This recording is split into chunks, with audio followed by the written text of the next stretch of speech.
శ్రావణ శుక్రవారాలు అనేవి చాలా మంది చేస్తూ ఉంటారు. ఒకరు మొదటి శుక్రవారం చేస్తే, ఇంకొకరు చివరి శుక్రవారం చేస్తూ ఉంటారు. వ్రతం అనేది ఏ రోజు చేస్తే మంచిది? ఎవరు చేస్తే మంచిదంటారు? శ్రావణ మాసంలో ప్రతి శుక్రవారం లక్ష్మీదేవిని పూజించుకోవడం, లక్ష్మీదేవిని ఆరాధించుకోవడం, లక్ష్మీ వ్రతం చేయడం మంచిది.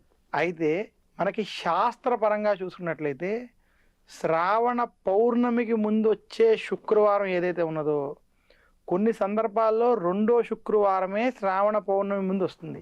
కొన్ని సందర్భాల్లో మూడో శుక్రవారం అవుతుంది. శ్రావణ పౌర్ణమి తిథికి ముందు ఏ శుక్రవారం వస్తే ఆ శుక్రవారమే వరలక్ష్మి వ్రతం చేసుకోవాలని మనకి పురాణాలు తెలియజేసాయి. శాస్త్రపరంగా కూడా అదే నియమం. ఆడవాళ్ళకి చాలా మందికి శ్రావణ పౌర్ణమికి ముందు శుక్రవారం వచ్చినటువంటి శుక్రవారంలో ఏమైనా ఇబ్బందులు అడ్డు వంటివి అయినా వచ్చినప్పుడు అటువంటి వారు అది అయిన తర్వాత శుక్రవారాన్ని ఆచరించుకోవడం జరుగుతూ ఉంటుంది.